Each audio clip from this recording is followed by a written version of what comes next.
26 नवंबर 2005 गुजरात में एक एनकाउंटर होता है। सोहराबुद्दीन शेख नाम का एक गैंगस्टर मारा जाता है, लेकिन ये सिर्फ एक एनकाउंटर नहीं था, ये एक पॉलिटिकल मास्टरमाइंड की चेस गेम का हिस्सा था। आज से 20 साल पहले किसी ने नहीं सोचा होगा कि एक छोटी सी पीवीसी पाइप कंपनी चलाने वाला आदमी इंडिया का सबसे पावरफुल होम मिनिस्टर बन जाएगा। लेकिन दोस्तों, अमित शाह की जर्नी इतनी सिंपल नहीं है जितनी दिखती है। इनकी कहानी में मर्डर चार्जेस, जेल की काली रात, पॉलिटिकल मैनिपुलेशन के एलिगेशन और इंडिया का सबसे कंट्रोवर्शियल एनकाउंटर केस भी है। मैंने पिछले 15 दिनों में 200 से ज्यादा आर्टिकल्स पढ़े हैं, 50 से ज्यादा इंटरव्यूज देखे हैं और कोर्ट के सारे डॉक्यूमेंट्स को अच्छे से स्टडी किया है, क्योंकि मैं आपको दिखाना चाहता हूं कि कैसे एक छोटे से बिजनेसमैन का बेटा इंडिया की पॉलिटिक्स का चाणक्य बन गया। ये वीडियो हाईली कंट्रोवर्शियल है, लेकिन मैं केवल फैक्ट्स को प्रेजेंट करूंगा। आप खुद डिसाइड करना क्या सच है और क्या झूठ। और मैं जो भी इस वीडियो में बोलूंगा उन सारे डॉक्यूमेंट्स की लिंक आपको डिस्क्रिप्शन में मिल जाएगी, तो आप चाहो तो वहां पे जाके एक एक डॉक्यूमेंट को, एक एक रिपोर्ट को पढ़ सकते हो। तो चलिए शुरू करते हैं। 22 अक्टूबर 1984 मुंबई में रहने वाली एक गुजराती फैमिली के अंदर एक बच्चा पैदा होता है, अमित अनिल चंद्र शाह।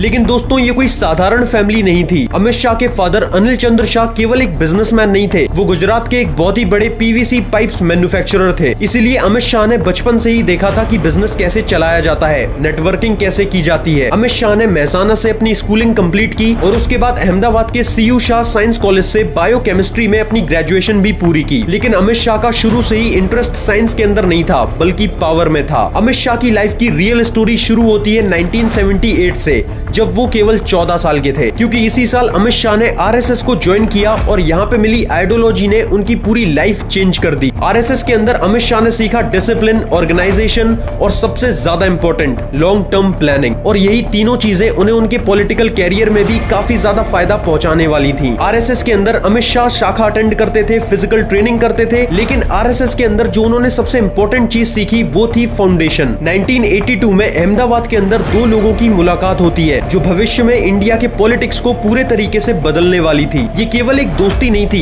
ये था एक पॉलिटिकल अलायंस का जन्म। इस टाइम पे नरेंद्र मोदी अमित शाह से 14 साल बड़े थे और आरएसएस में उनके सीनियर थे। लेकिन अमित शाह यंग होने के साथ साथ काफी ज्यादा एम्बिशियस थे और काफी ज्यादा शार्प माइंडेड भी। उनका बैकग्राउंड बिजनेस से था और इंटरेस्ट था पॉलिटिक्स में। लेकिन एक सवाल ये भी आता है कि क्या ये एक नॉर्मल दोस्ती थी या फिर एक सोचा समझा पॉलिटिकल मूव? क्योंकि दोस्तों, जो आगे होने वाला था वो ये प्रूव करता है कि ये मुलाकात कोई कोइंसिडेंस नहीं थी।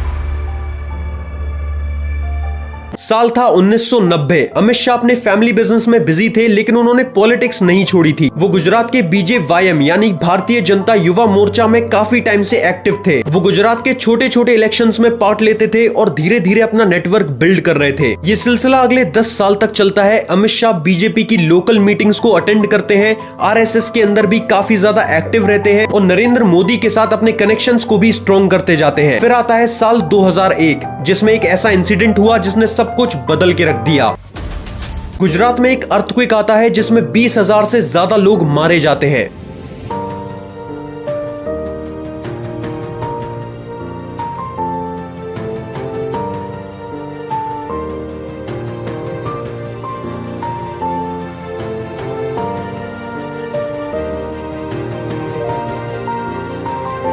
और इसी हादसे के बाद गुजरात के उस टाइम के चीफ मिनिस्टर केशुभाई पटेल अपनी पोस्ट से रिजाइन कर देते हैं। And guess what, Narendra Modi become chief minister of Gujarat. और यहाँ से अमित शाह बनते हैं मोदी जी के की स्ट्रेटेजिस्ट, जिनका हमेशा हाथ रहता है मोदी जी की इमेज को बिल्ड करने में और उनके हर छोटे बड़े डिसीजन के पीछे। 2002 में गुजरात के अंदर रायोट्स होते हैं। 3 दिन तक भयंकर दंगा चलता है जिसमें कई लोगों की जान चली जाती है।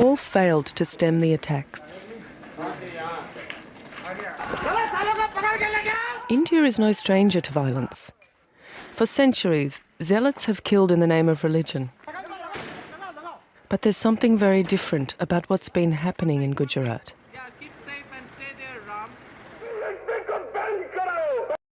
लेकिन पॉलिटिकली यहाँ पे अमित शाह और नरेंद्र मोदी को एक मौका मिलता है अपनी इमेज बिल्ड करने का, और यहाँ पे हमें अमित शाह का क्राइसिस मैनेजमेंट टैलेंट दिखता है। 2002 से साल 2012 तक अमित शाह गुजरात के अंदर नरेंद्र मोदी के राइट हैंड बन जाते हैं, पहले एमएलए और फिर प्राइम मिनिस्टर ऑफ स्टेट। लेकिन इसी टाइम पीरियड में गुजरात के अंदर एनकाउंटर्स इंक्रीज हो जाते हैं। मीडिया के अंदर रिपोर्ट छपती है एनकाउंटर स्पेशलिस्ट अमित शाह के बारे में।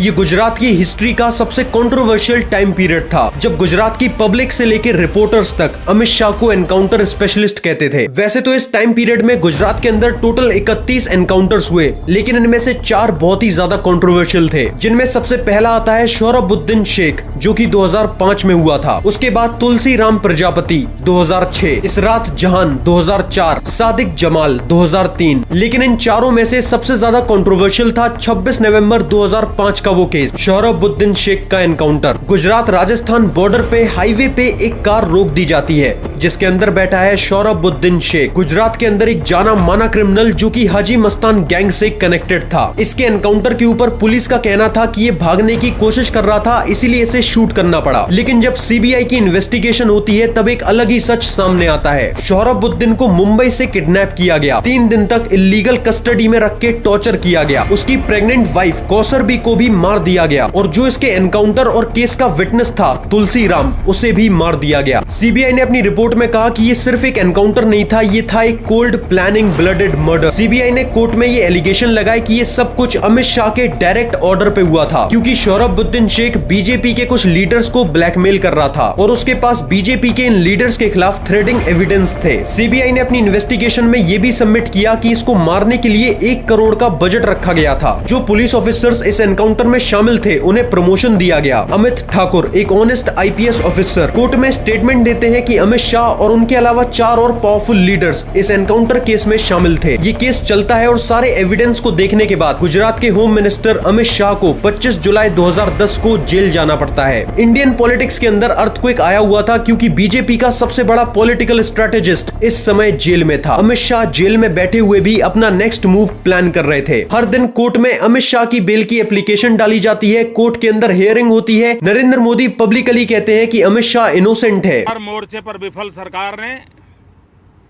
विरोधियों पर निशाना ताकने के तहत सीबीआई का पूरी तरह राजनीतिकरण करते हुए, सीबीआई का मिसयूज करते हुए गुजरात के एक विकास में अग्रिम हरोल में काम करने वाली सरकार को, गुजरात की विकास यात्रा को अनेक संकटों में घेरने का एक षड्यंत्र किया है, साजिश की है। इसी का ये नमूना है। शाह निर्दोष है सर क्या? श्री अमित शाह संपूर्ण रूप से निर्दोष हैं।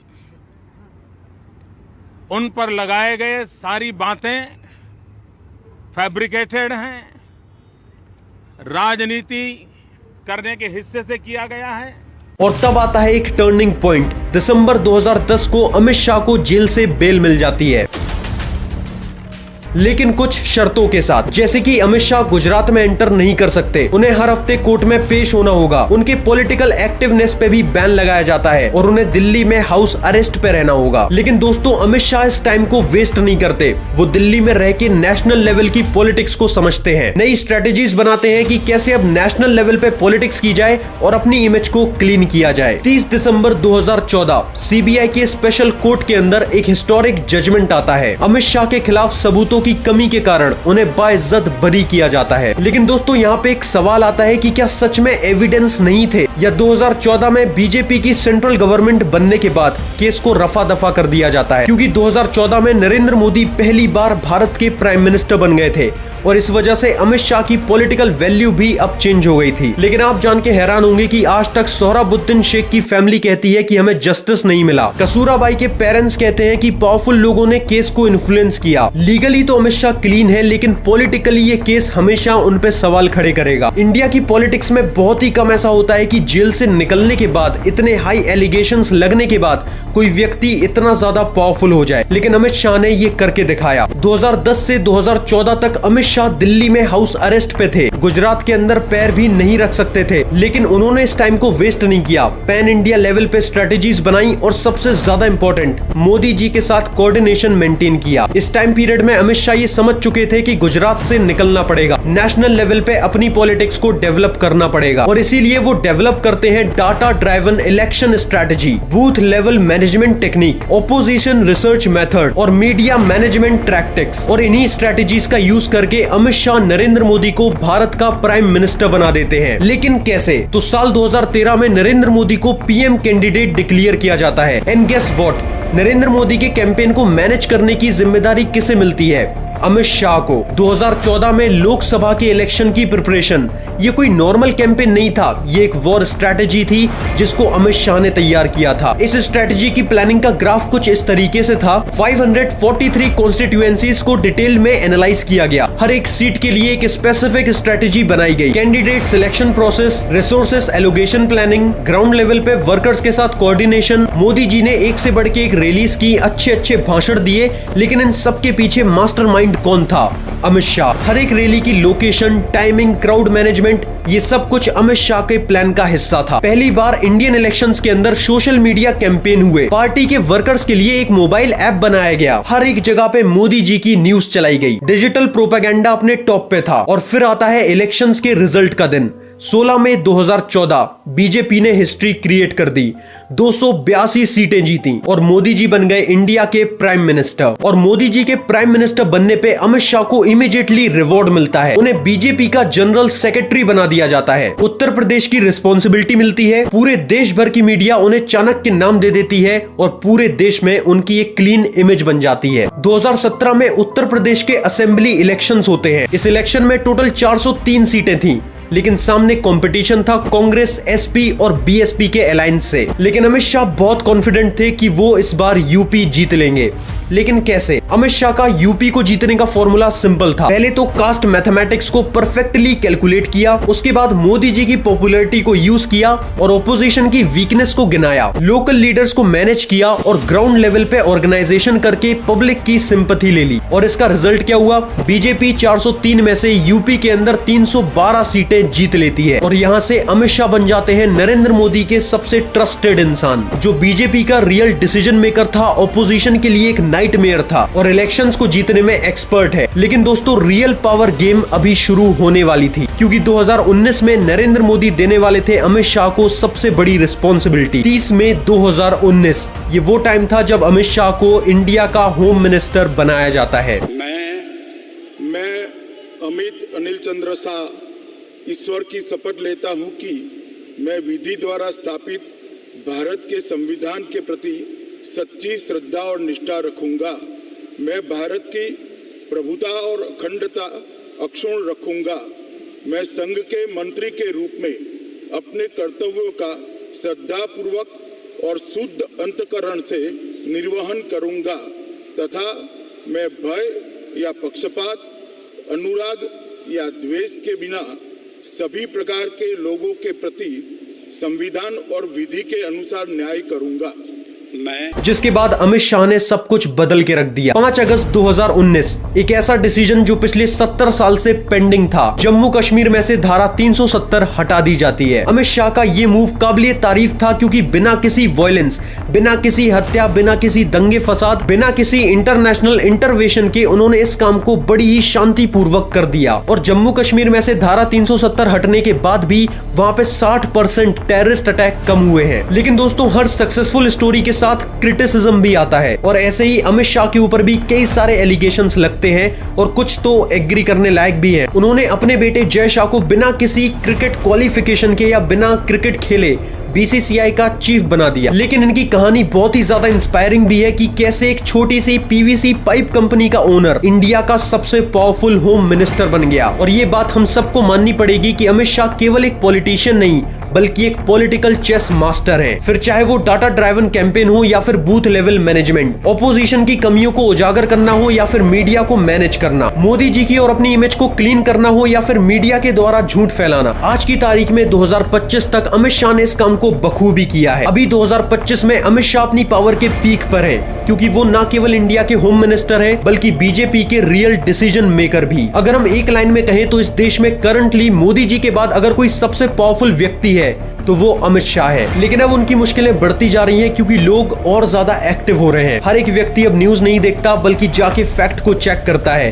अब ओपोजिशन लीडर राहुल गांधी भी काफी सीरियस टोन में पॉलिटिक्स कर रहे हैं और इंटरनेशनल लेवल पे जो प्रेशर बन रहा है वो अब यूथ से छुपा नहीं है। अब देखना यह है कि क्या अमित शाह इन सबको मैनेज कर पाएंगे अगले इलेक्शन में। लेकिन यह भी सच है कि जब भी इंडियन पॉलिटिक्स की बात होगी अमित शाह को हमेशा एक गेम चेंजर के रूप में देखा जाएगा। अगर आपको ये वीडियो पसंद आया है तो स्मैश दैट लाइक बटन। मुझे कमेंट करके बताओ कि आपको अमित शाह के बारे में क्या फील होता है या आपके बीजेपी के बारे में क्या विचार हैं। मुझे ये सारी चीजें कमेंट करके बताओ। चैनल को भी सब्सक्राइब करना और भी ऐसी पॉलिटिकल अनटोल्ड स्टोरीज जानने के लिए। मैं मिलता हूं आपसे फिर एक नए वीडियो के अंदर, तब तक के लिए गुड बाय।